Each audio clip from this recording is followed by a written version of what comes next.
अस्सलाम वालेकुम स्टूडेंट, कैसे हैं आप सब जी। आज हमने ना क्लास 9 फिज़िक्स के चैप्टर नंबर 5 के न्यूमेरिकल स्टार्ट करने हैं जी। चले स्टार्ट करते हैं कि जो पहला न्यूमेरिकल है इसके अंदर उसने हमसे क्या पूछा है। वो कहता है कि find the gravitational force of attraction between two sphere each of mass 1000 kg।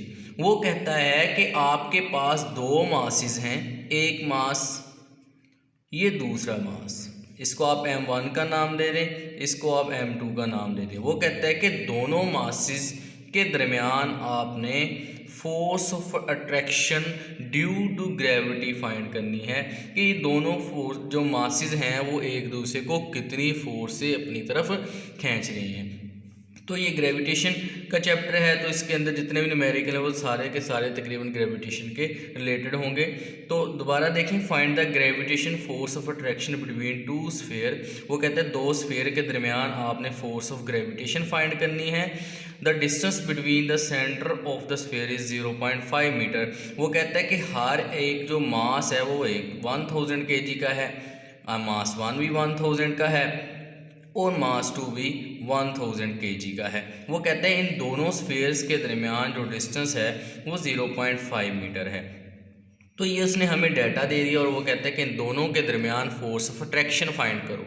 तो हमने गिवन डाटा के अंदर लिख लिया कि m1 equal to m2 is equal to 1000 kg। यहाँ पे मैंने m1 इक्वल लिखा है m2 के, क्योंकि उसने हमसे कहा है कि दोनों स्फीयर्स का मास सेम है। इसका मतलब ये है कि m1 भी 1000 का है, m2 भी 1000 का है। तो मैंने लिख लिया m1 equal to m2 is equal to 1000 kg।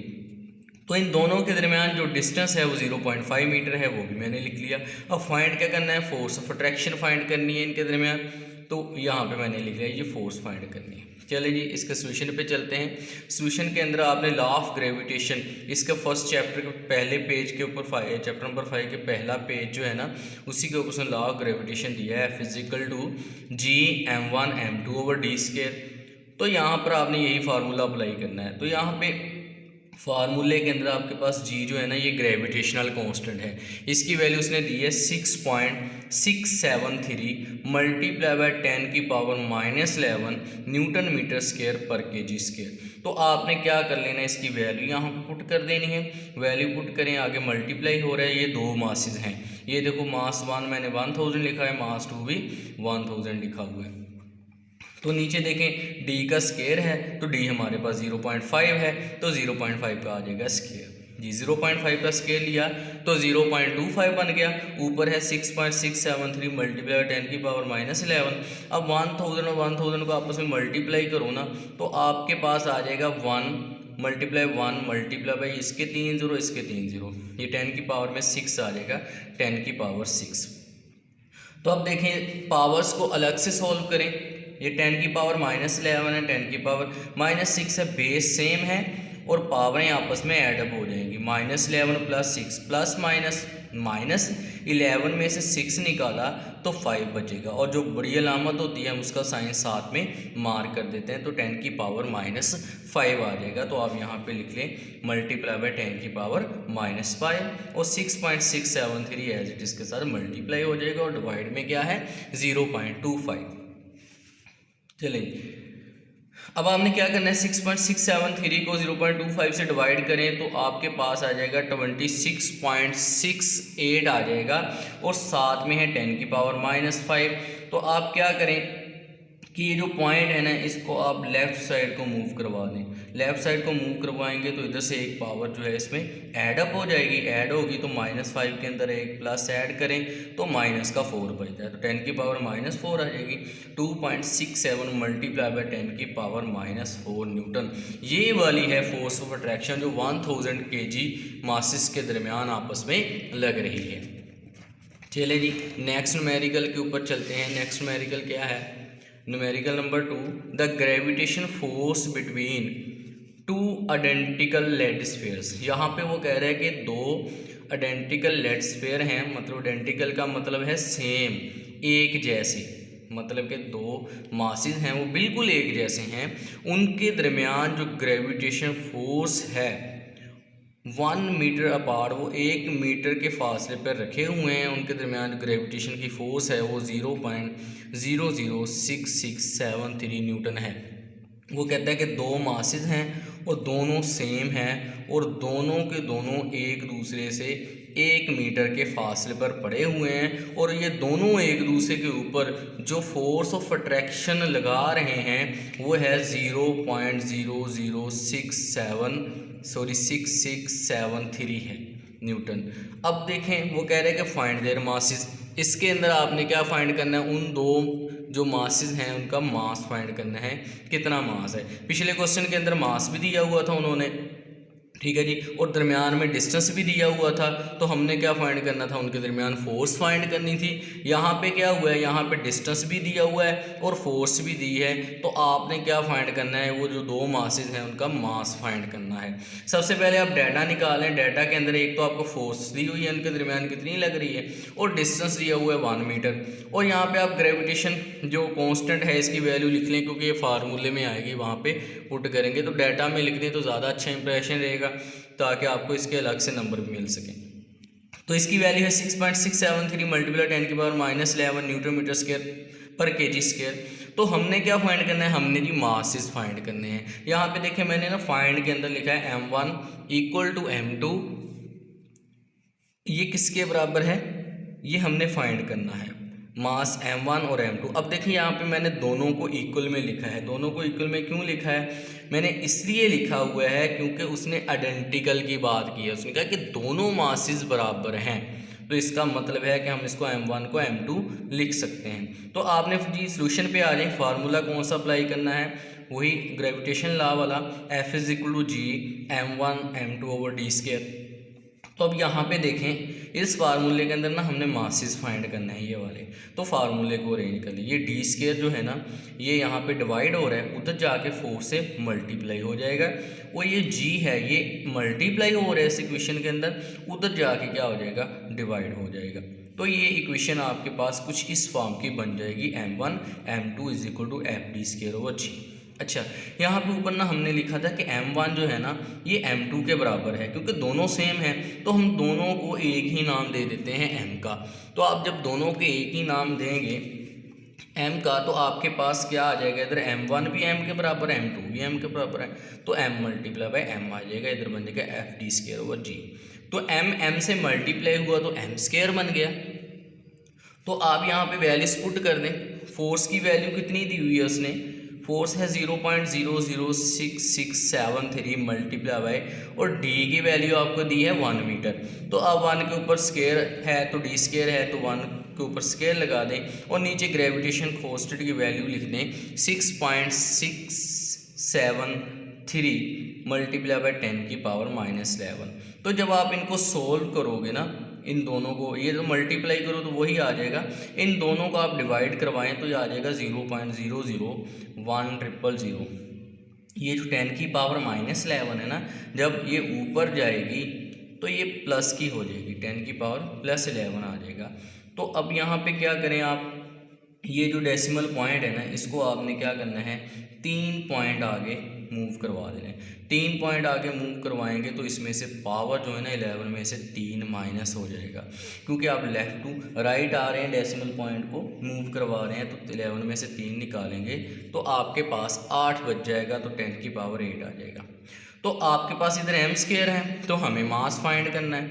अगर हम एक का भी फाइंड कर लेते हैं दूसरे का ऑटोमेटिकली पता चल जाएगा, क्योंकि दोनों मासेस क्या हैं, आइडेंटिकल हैं, सेम है।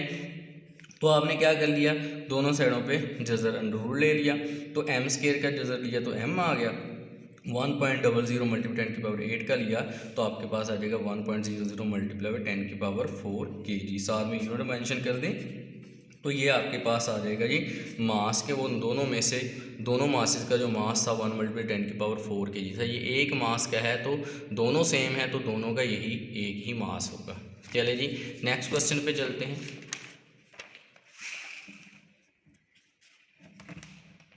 जी क्वेश्चन नंबर 3 के अंदर वो कह रहा है कि find the acceleration due to gravity on the surface of the mass. यहाँ पे उसने कहा है कि आपने एक्सेलरेशन फाइंड करना है ड्यू टू ग्रेविटी ग्रेविटी की वजह से पैदा होने वाला एक्सेलरेशन फाइंड करना है। किसकी सरफेस के ऊपर? मार्स की सरफेस पे। The mass of the Mars, उसने आपको उस मार्स का मास भी दिया हुआ है एंड इट्स रेडियस, और उसका रेडियस भी दे दिया है आपको। चलें जी, सबसे पहले डाटा निकालते हैं। डाटा के अंदर उसने आपको मास दिया हुआ है, वो लिख लें 6.42 मल्टीप्लाई बाई 10⁻23 kg, और उसका आपको उसको रेडियस दिया हुआ है, मास का रेडियस कितना है 3370 किलोमीटर। तो आप किलो का पता है, ये बराबर होता है 10⁻3 के, तो यहाँ पर 10⁻3 लिख लें। अब आप क्या करें, अब ये जो है ना, इसको भी आप साइंटिफिक नोटेशन में चेंज कर लें 3.37, तो ये कितने पॉइंट बने? 3 पॉइंट, तो 10⁻3 हो जाएगा 3, और वो वाला 3 कितना बन जाएगा 10⁻6 बन जाएगा 3.37 मल्टीप्लाई 10⁻6 मीटर आपके पास रेडियस आ जाएगा मास का। तो आपने फाइंड करना है जी की वैल्यू, ग्रेविटेशन एक्सेलरेशन फाइंड करना है, तो जी की वैल्यू, तो यहाँ पे आपने ना आर्टिकल पढ़ा था मास ऑफ द अर्थ के, हम ज़मीन का मास कैसे फाइंड कर सकते हैं। वहाँ पे ना हमने एक फार्मूला किया था, ड्राइव किया था, ME=R²G/G। तो ये वाला जो फार्मूला हमने वहाँ पे ड्राइव किया था, इसी को यूज़ करते हुए हम ना ये जी की वैल्यू यहाँ से निकालेंगे। तो इस जी के लिए फार्मूला अरेंज कर लें। ये कैपिटल जी जो है ये डिवाइड हो रहा है, उधर जाके मास से क्या हो जाएगा, मल्टीप्लाई हो जाएगा, और आर स्क्वायर यहाँ पे मल्टीप्लाई हो रहा है, इधर आके डिवाइड हो जाएगा। तो ये आपके पास ये एक फार्मूला बन जाएगा, जिसको आप यूज़ करते हुए ग्रेविटेशन एक्सेलरेशन फाइंड कर सकते हैं। तो आपने ये देखे जी की वैल्यू पुट की 6.67 मल्टीप्लाई बाई 3 की 10⁻⁻11, यहाँ पे 3 आएगा, मिस्टेकन हो गया, 6.673 मल्टीप्लाई बाई 10⁻⁻11, और मास ऑफ द अर्थ कितना है, sorry mass of the Mars उसने आपको कितना दिया हुआ है 6.42 मल्टीप्लाई बाई 10⁻23 kg, और यहाँ पे जो रेडियस उसका दिया है वो दिया है 3.37 मल्टीप्लाई बाई 10⁻6। तो यहाँ पे लिखें, लेकिन ऊपर है इसके स्क्वायर, तो आपने स्क्वायर लाजमी यहाँ पे मेंशन कर लेना। तो चलें सोल्व करते हैं। ये 6.673 को आप मल्टीप्लाई करें 6.42 से, तो आ जाएगा 42.8214 मल्टीप्लाई बाई, यहाँ पे ये 10⁻⁻11 है और 10⁻23 है, बेस सेम है, तो पावरें आपस में प्लस हो जाएंगी, -11 + 23 में से अगर आप 11 निकालो ना तो 12 बचता है। तो बड़ी रकम के साथ कौन सा साइन है, पॉजिटिव, तो आप पॉजिटिव यहाँ पे लगाएं, पॉजिटिव का 12 आ जाएगा। तो डिवाइड करें ज़रा, डिवाइड के अंदर देखें 10⁻6 है, तो 10⁻6 का स्क्वायर है तो 10⁻12 बन गया, डबल हो गया। तो 3.37 का जब स्क्वायर लिया ये बन जाएगा 11.3569, तो ये आ जाएगा। अब आपने क्या करना है, ये जो 10⁻12 नीचे भी है और ऊपर भी है, दोनों सेम है, ये दोनों कट जाएंगे। जब आप इन दो रकमों को आपस में डिवाइड करेंगे तो आ जाएगा 3.77 मीटर पर सेकंड स्क्वायर, ये आ जाएगा ग्रेविटेशन एक्सेलरेशन की value.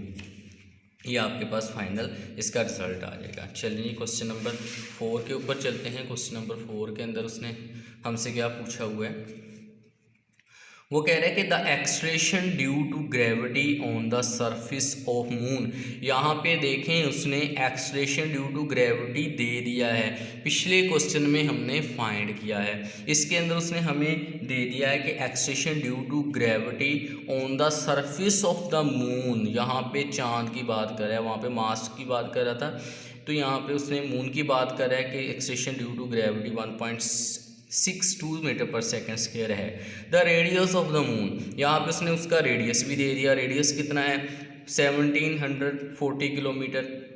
Find the mass of the moon, वो कहता है आपने चांद का मास फाइंड करना है। तो सिंपल उसने आपको ग्रेविटेशन एक्सेलरेशन दे दिया है मून का 1.62 मीटर पर सेकंड स्क्वायर, गिवन डाटा निकाला है क्योंकि इसके अलग से नंबर होते हैं। अब उसके आपको रेडियस दे दिया है, रेडियस है 1740 किलोमीटर। तो आप इस किलो को आपको पता है 10⁻³ के बराबर होता है, 10⁻³ 1000 के बराबर है। तो आप इसको वैसे ही जैसे हमने पिछले क्वेश्चंस के अंदर पावर में चेंज किया तो पावर में चेंज कर लें, 1.74 इसके 3 0 और इसके 3 0, ये बन जाएंगे 10⁻6, साथ में आ जाएगा मीटर। तो ग्रेविटेशन कांस्टेंट ये हमने यूज़ करना है, तो आप इसकी वैल्यूज़ यहाँ पे लिख लें 6.673 मल्टीप्लाई बाई 10⁻11। तो हमने फाइंड क्या करना है, mass of the moon. Mass of the moon find करने के लिए वही जो पीछे फार्मूला हमने लगाया था अर्थ के लिए, और अर्थ से आगे हमने ग्रेविटेशन का फार्मूला अरेंज करवाया था, ग्रेविटेशन एक्सेशन का, उसी को हमने यहाँ पे बस डायरेक्टली यूज़ कर लेना है। तो वो फार्मूला था m=g(r²/g). तो इसके अंदर आपने कोई इसको रिप्लेसमेंट नहीं करवानी या इक्वेशन को नहीं बनाना, तो आप डायरेक्ट इसके अंदर वैल्यूज पुट कर लें। तो आप डायरेक्ट वैल्यूज पुट करें ज़रा। g की वैल्यू 1.62 है, मल्टीप्लाई बाय r उसने आपको दिया हुआ है 1.74 मल्टीप्लाई बाय 10⁻⁶। r के ऊपर स्केयर है तो आप यहाँ पे स्केयर लिख लें। तो नीचे आपके पास ग्रेविटेशन कांस्टेंट है 6.673 मल्टीप्लाई 10⁻⁻11। तो आप इसकी वैल्यूज पुट करें ज़रा। इसका स्केयर लिया तो आ गया 3.0276, और 10⁻⁶ का स्केयर बन गया 12, तो 1.62 एज इट आ गया। तो ये वाली नीचे वाली रकम इसको एज इट आप लिख लें। अब देखें जरा, 10⁻⁻11 है, ऊपर जाके 12 के साथ ये प्लस होगी, तो इन दोनों का आपने मल्टीप्लाई किया ना तो ये 4.90 हो गया, और 4.90 को नीचे है 6.673 इसके साथ, इन दोनों को डिवाइड करवाएं। डिवाइड करवाने के बाद देखें ऊपर मल्टीप्लाई 10⁻12 और प्लस 11 है, तो 12 और 11 आपके पास 23 हो जाएगा। आप जब इन दोनों को डिवाइड करवाएंगे ये आ जाएगा 0.735। तो आप क्या करें, इसको थोड़ा सा स्पेसिफिक बनाने के लिए ना पॉइंट को लेफ़्ट टू राइट आप एक पॉइंट मूव करवा दें, तो इधर से जो पावर होगी ना वो एक कम हो जाएगी। ठीक है, तो ये बन जाएगा 7.35 मल्टीप्लाई बाय 10⁻22 kg। ये आपके पास इसका फाइनल रिजल्ट आ जाएगा क्वेश्चन नंबर 4 का। चलिए जी, क्वेश्चन नंबर 5 के ऊपर चलते हैं। क्वेश्चन नंबर 5 के अंदर क्या है जी, क्वेश्चन नंबर 5 के अंदर वो कहते हैं calculate the value of G at a height of 3600 kilometre above the surface of the earth. वो कहते हैं कि आपने वैल्यू फाइंड करनी है, किसकी वैल्यू फाइंड करनी है, जी की वैल्यू फाइंड करनी है eight a height of 3600 kilometre above the surface of the अर्थ। कि आपके पास एक अर्थ है, यहाँ पे मैं बना रहा हूँ अर्थ है, अर्थ की सरफेस से कितनी हाइट पे, h हाइट पे आपने g की वैल्यू फाइंड करनी है, और वो h आपको दिया उसने 3600 किलोमीटर आपको उसने दिया हुआ है above the surface of the अर्थ। तो सबसे पहले आप गिवन डाटा दिया हुआ, गिवन डाटा के अंदर आप हाइट निकालें। हाइट आपके पास आ जाएगी 3600 किलोमीटर। सेम वैसे जैसे हमने पिछले किया है, 10 के जो बराबर होता है 10⁻³ के बराबर होता है, 10⁻³ साथ में आ जाएगा मीटर। तो यहाँ पे 3 पॉइंट्स छोड़ कर आप पॉइंट लगाएं, 3.6 आ जाएगा, 3 पावर्स इसकी और 3 इसकी, ये बन जाएगा 10⁻6 मीटर आ जाएगा। और जी आपके पास ग्रेविटेशन कांस्टेंट है 6.673 मल्टीप्लाई बाय 10⁻⁻11। तो यहाँ पे देखिए वो अर्थ की बात कर रहे हैं ना, तो आप यहाँ पे मास ऑफ अर्थ भी लाजमी लिख लें, क्योंकि आगे हम फार्मूला जब लगाएंगे उसके अंदर काम आएगा। और ये आपने लाजमी याद रखना है, मास ऑफ द अर्थ और रेडियस ऑफ द अर्थ, ये दोनों चीज़ें आपने याद कर लेनी है। मास ऑफ द अर्थ आपके पास है 6 मल्टीप्लाई बाय 10⁻24 kg, और रेडियस जो अर्थ का होता है वो 6.4 मल्टीप्लाई बाय 10⁻6 मीटर होता है। ठीक है, तो नेक्स्ट आप आ जाइए ज़रा, जी की वैल्यू फाइंड करनी है, तो आप फार्मूला लगा लें। तो फार्मूला है G=GM/R+H। तो यहाँ पे R+H मैंने क्यों लिखा हुआ है, क्योंकि ये कुछ हाइट के ऊपर है। एक तो ये सरफेस ऑफ द अर्थ, मतलब ज़मीन की सरफेस से लेकर जहाँ तक वो बॉडी पड़ी हुई है वहाँ तक h है, और लेकिन सरफेस से लेकर ज़मीन के सेंटर तक उसका अपना रेडियस भी है। तो ये दो आ जाएंगी, मतलब आपके पास R0 जो है वो R+H, दो चीज़ें आ जाएंगी। तो आपने R+H, ये फार्मूला आपकी बुक में दिया हुआ है, ये लगाने के बाद R+H का होल स्क्वायर बन जाएगा। तो आपने अब क्या करना है जी, सिंपल वैल्यूज़ पुट करनी है। तो यहाँ पे देखें जी आपको दिया है 6.673 मल्टीप्लाई बाय 10⁻⁻11, और आपके पास मास ऑफ द अर्थ आपके पास है 6 मल्टीप्लाई बाय 10⁻24, और नीचे R+H है, R आपके पास रेडियस दिया हुआ है, और साथ में आपके पास H हाइट है 3.6 मल्टीप्लाई बाय 10⁻6 आ जाएगा। तो ऊपर है जी स्क्वायर, तो आपने पहले इनको अंदर मल्टीप्लाई कर लें। 6.4 प्लस को 3.6 के साथ प्लस करवाएं तो ये 10 बनता है, और 10⁻6 ये एज इट आ जाएगा। क्योंकि दोनों के साथ है 10 की पावर 6 आ जाएगा, ऊपर है स्क्वायर। तो यहाँ पे 6 को आप 6.73 से मल्टीप्लाई करें ना तो ये 40.02 बनता है, और साथ में 10 की पावर 24 है और 10 की पावर -11 है। तो आप दोनों को बेस सेम है तो पावरें आपस में प्लस हो जाएंगी, -11 + 24, तो ये आ जाएगा आपके पास 10 की पावर 13।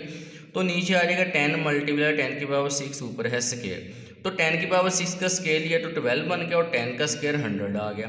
तो आप क्या करें, ये 1 के साथ 2 जीरो हैं, उसको भी पावर में चेंज कर लो, तो 10 की पावर 2 आ जाएगा, और 10 की पावर 12 दोनों प्लस होंगे तो 10 की पावर 14 आपके पास बन जाएगा। ठीक है, तो ऊपर है 40.02 मल्टीप्लाई 10 की पावर 13। अब आपके पास 10 की पावर 14 जो है ऊपर ले जाएं, ऊपर जाएंगे तो ये नेगेटिव की हो जाएगी, 13 में से 14 निकालोगे तो माइनस का 1 रह जाएगा आपके पास। तो इधर आप क्या करें, ये 40.02 को 1 से डिवाइड करवाएं तो 40.02 ही बचेगा। तो अब आपने क्या करना है, आपके पास बच गया 40.02 मल्टीप्लाई बाई 10 की पावर -1। तो आप क्या करें कि ये जो पॉइंट है हमने ये पावर ख़त्म करनी है, इस पॉइंट को आप राइट टू लेफ़्ट मूव करवा दें 1 पॉइंट, तो ये जो पॉइंट है माइनस का ख़त्म हो जाएगा, क्योंकि -1 है तो आप लेफ़्ट टू राइट जा रहे हैं तो प्लस की 1 पावर आ जाएगी, तो 1 दोनों ख़त्म हो जाएंगे, 10 की पावर 0 और 10 की पावर 0 1 के बराबर होता है। तो यहाँ पे आ जाएगा 4.002 मीटर पर सेकंड स्क्वायर, ये आपके पास इसका फाइनल रिज़ल्ट आ जाएगा। चलिए, आई होप आप लोगों को समझ आ गई होगी। तो बेहतर है अगर आप इसके साथ साथ नोट्स बनाते जाएं, समझते जाएं, प्रैक्टिस करते जाएं। ठीक है, प्रैक्टिस से ही आपकी जो न्यूमेरिकल्स हैं उनके अंदर परफेक्शन आएगी। ओके जी, अल्लाह हाफिज़।